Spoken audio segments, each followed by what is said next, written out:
ইসলাম একটি পরিপূর্ণ জীবন বিধান। একজন মুসলিম হিসেবে কেউ যখন আমাদেরকে ধর্ম সম্পর্কে জিজ্ঞেস করে, আমরা উত্তর দেই, আমার ধর্ম ইসলাম। কিন্তু ইসলাম আসলে কি, সেটা কি কখনো ভেবে দেখেছি? কিংবা ইসলাম অর্থ কি, এটাও আমরা অনেকে জানি না। ইসলাম একটি পরিপূর্ণ জীবন বিধান, মহান আল্লাহ রাব্বুল আলামিনের পক্ষ থেকে মানব জাতির জন্য একমাত্র মুক্তির পথ ও নির্দেশিকা।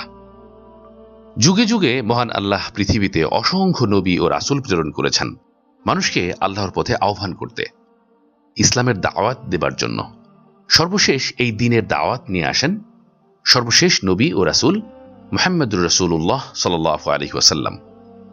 তার জীবদ্দশাতেই ইসলাম পূর্ণতা পায় এবং আল্লাহ তাআলা ইসলামকে একটি পূর্ণাঙ্গ জীবন বিধান হিসেবে নির্ধারণ করে দেন। চলুন প্রিয় দর্শক, আমরা ইসলামের পূর্ণাঙ্গ পরিচয় জেনে নেই। আজকের ভিডিওতে আমরা ইসলামের পূর্ণাঙ্গ পরিচয় তুলে ধরার চেষ্টা করব।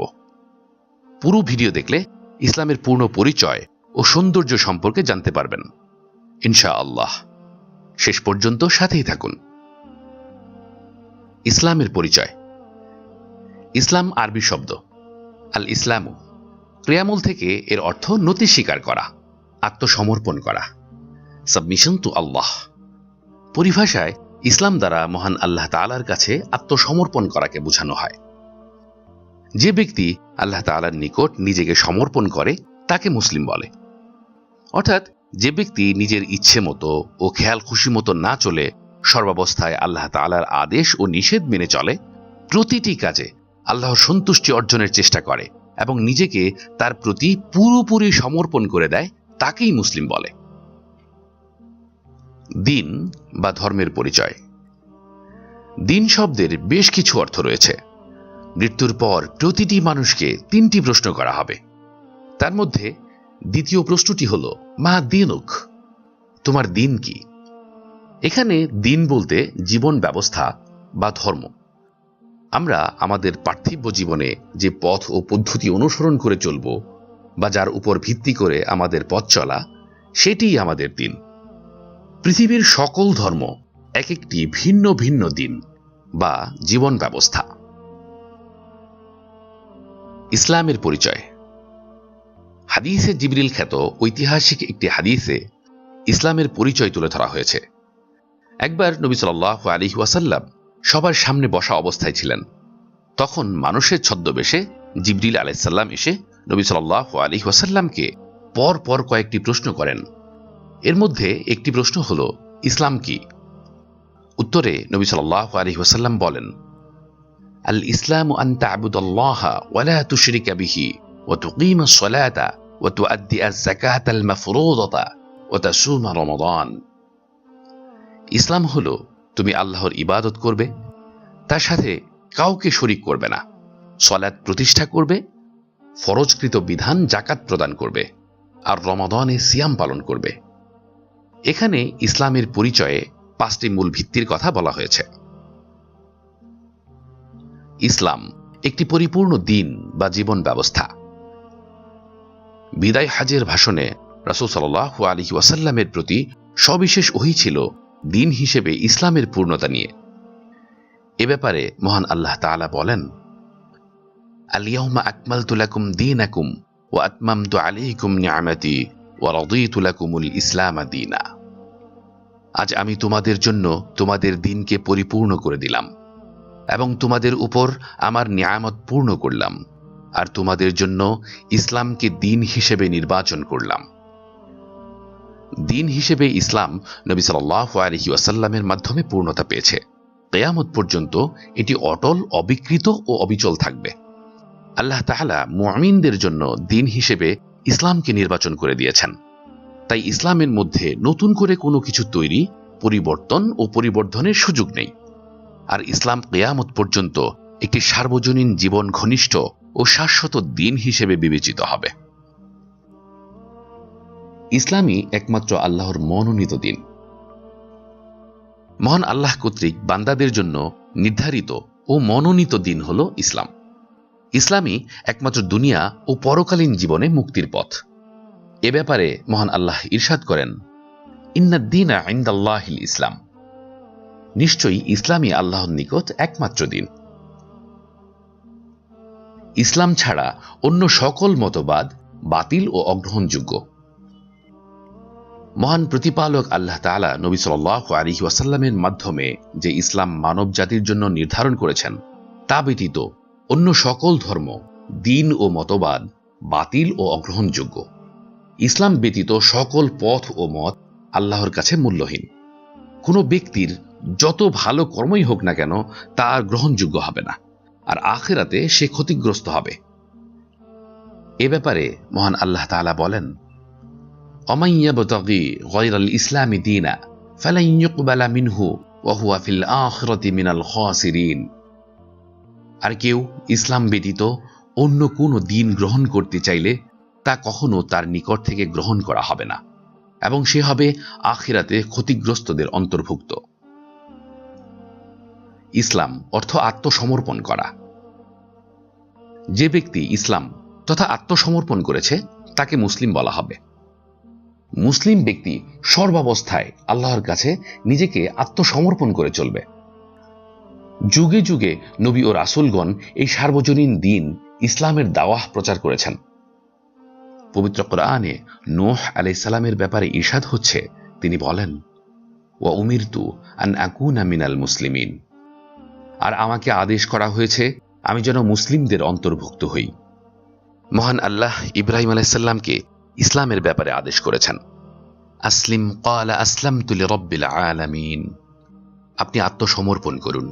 তিনি বলেছিলেন, আমি বিশ্বজাহানের প্রতিপালকের কাছে আত্মসমর্পণ করলাম। মহান আল্লাহর আদেশ। পবিত্র কোরআনে মহান আল্লাহ বিশ্ববাসীদেরকে আদেশ করেছেন যেন মুসলিম না হয়ে কেউ মৃত্যুবরণ না করে। এ ব্যাপারে ইরশাদ হচ্ছে, ইয়া আইয়ুহাল্লাযীনা আমানুত্তাকুল্লাহা হাক্কা তুকাতিহি ওয়া লা তামুতুন্না ইল্লা ওয়া আনতুম মুসলিমুন।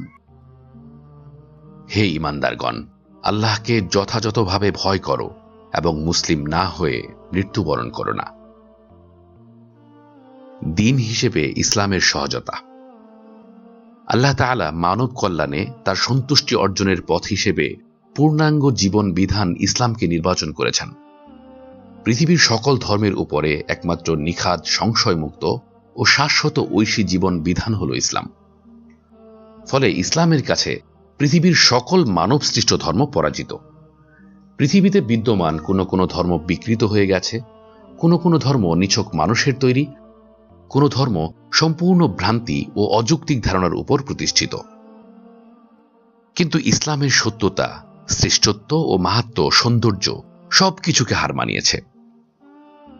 মানব জীবনের সাথে সম্পৃক্ত প্রতিটি বিষয়ে রয়েছে ইসলামের সুস্পষ্ট নির্দেশনা, আছে জীবন ঘনিষ্ঠ ও অতুলনীয় বিধান। ইসলাম সকল প্রকার সমস্যা ও জটিলতা মুক্ত এবং সহজতর একটি দিন। মহান আল্লাহ ইরশাদ করেন, ইউরিদুল্লাহু বিকুমুল ইসরা ওয়া লা ইউরিদু বিকুমুল উসরা। আল্লাহ তাআলা তোমাদের ব্যাপারে সহজতা চান, জটিল ও কঠিনতা চান না। সকল প্রকার সংকীর্ণতা মুক্ত দিন। ইসলাম উদার ও মানবিকতা সম্পন্ন পূর্ণাঙ্গ দিন। কোনরূপ সংকীর্ণতা বা বাড়াবাড়ির জায়গা ইসলামে নেই। মহান আল্লাহ তাআলা বলেন, ওয়ামা জাআলা আলাইকুম ফিদ-দীনি মিন হারাজ। তিনি দ্বীনের ব্যাপারে তোমাদের উপর কোনো সংকীর্ণতা বা কঠোরতা চাপিয়ে দেননি। মুসলিমগণ মধ্যমপন্থী জাতি। সকল প্রকার প্রান্তিকতা মুক্ত উদার ও মধ্যম পন্থাই হল শ্রেষ্ঠতম পথ। আল্লাহ তাআলা এই দিনকে একটি মধ্যমপন্থী দিন বানিয়েছেন, আর ইসলামের অনুসারীগণ হল উম্মাহর মধ্যমপন্থী ও সাক্ষ্যদানকারী জাতি। মহান আল্লাহ ইরশাদ করেন, ওয়াকাযালিকা জাআলনাকুম উম্মাতান ওয়াসাতান লিতাকুনু শুহাদাআ আলান নাস ওয়া ইয়াকুনার রাসূলু আলাইকুম শাহীদা। আর এভাবে আমি তোমাদেরকে এক মধ্যমপন্থী জাতিতে পরিণত করেছি, যাতে তোমরা মানব জাতির উপর সাক্ষী হও এবং রাসূল তোমাদের উপর সাক্ষী হতে পারেন। ইসলামের অনুসারীরা শ্রেষ্ঠতম জাতি। ইসলামের অনুসারীগণ তথা মুসলিম জাতি নিঃসন্দেহে পৃথিবীর সর্বশ্রেষ্ঠ জাতি এবং মানব কল্যাণে তাদের আত্মপ্রকাশ। এ সম্পর্কে আল্লাহ তাআলা বলেন, কুনতুম খায়রা উম্মাতিন উখরিজাত লিন-নাস, তোমরাই শ্রেষ্ঠ জাতি, মানব জাতির কল্যাণের জন্য যাদেরকে সৃষ্টি করা হয়েছে। প্রকৃতির ধর্ম হল ইসলাম। আল্লাহ তাআলা এই বিশ্বজাহানকে সৃষ্টি করেছেন আপন কুদরতে। প্রকৃতিকে তিনি নিজের মতো করে সাজিয়েছেন আর ছেড়ে দিয়েছেন আপন অবস্থায়। প্রকৃতির দিন রাত্রি, আকাশ বাতাস, পৃথিবীর বুকে হাজারো সৃষ্টিকোল সবকিছু আপন গতিতে চলছে। এই প্রকৃতির নির্ধারিত ধর্ম বা নিজস্ব নেচার রয়েছে, আর সেটি হলো ইসলাম। পৃথিবীর সকল জড়বস্তু ও জীববস্তু আল্লাহর কাছে আত্মসমর্পণ করেছে বা ইসলামের উপর রয়েছে।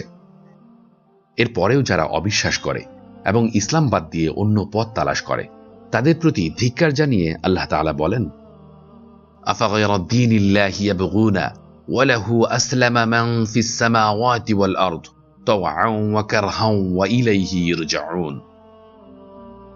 তারা কি আল্লাহর দ্বীনের পরিবর্তে অন্য দ্বীন তালাশ করছে, অথচ আসমান ও জমিনে যা কিছু রয়েছে স্বেচ্ছাই হোক বা অনিচ্ছাই হোক তারই অনুগত এবং তার নিকটেই ফিরে যাবে। প্রতিটি নবজাতক শিশুই প্রকৃতির ধর্ম ইসলামের উপর জন্মগ্রহণ করে। ইসলাম প্রকৃতির ধর্ম, তাই প্রতিটি নবজাতক শিশুই ফিতরাত বা প্রকৃতির ধর্ম অর্থাৎ স্বভাবগতভাবেই ইসলামের উপর জন্মগ্রহণ করে। পরে তাদের পিতামাতা ও পারিপার্শ্বিকতার কারণে ভিন্ন ধর্ম ও মতে দীক্ষিত হয়, কিন্তু আদতে প্রত্যেকের যাত্রা শুরু হয় ইসলামের উপর। রাসূল সাল্লাল্লাহু আলাইহি ওয়াসাল্লাম বলেন, প্রত্যেক নবজাতক শিশু ফিতরাত তথা ইসলামের উপর জন্মগ্রহণ করে, অতঃপর তার পিতা ইয়াহুদি, খ্রিস্টান অথবা অগ্নি উপাসকে পরিণত করে। এই হাদিসের ব্যাখ্যাকারীগণ লিখেছেন, এ থেকে প্রমাণিত হয় যে কোনো শিশুকে যদি জন্মের পর কোনো বদ্ধঘরে বা জঙ্গলে রেখে আসা হয়, তবুও সে প্রাপ্ত বয়সে উপনীত হলে তার রবকে ঠিকই চিনতে পারবে। আধুনিক বিজ্ঞানের স্বীকৃতি। University of Oxford's centre for anthropology and mind এর সিনিয়র গবেষক ডক্টর জাস্টিন বেলট এর নেতৃত্বে পরিচালিত 10 বছরের গবেষণা শেষে বলা হয়, শিশুদের কাছে কোনো কিছু কারণহীন বা অর্থহীন নয়। তাদেরকে এমনিতে রেখে দিলেও তারা বুঝে নিবে যে পৃথিবী এর ডিজাইনগুলো কারণ সর্বস্ব এবং কোনো বিজ্ঞ সত্তা এসব কারণের পেছনে আছেন। তিনি বলেন, যদি কয়েকটি শিশুকে মরুভূমিতে রেখে দেওয়া হয়, আমি মনে করি তারা গডকে বিশ্বাস করবে। আল্লাহ তাআলা আমাদের সবাইকে দ্বীনের সঠিক বুঝ দান করুন, ইসলামের পরিচয় ও মূল্য অনুধাবনের সুযোগ দিন ও আমাদেরকে দ্বীনের জন্য কবুল করুন।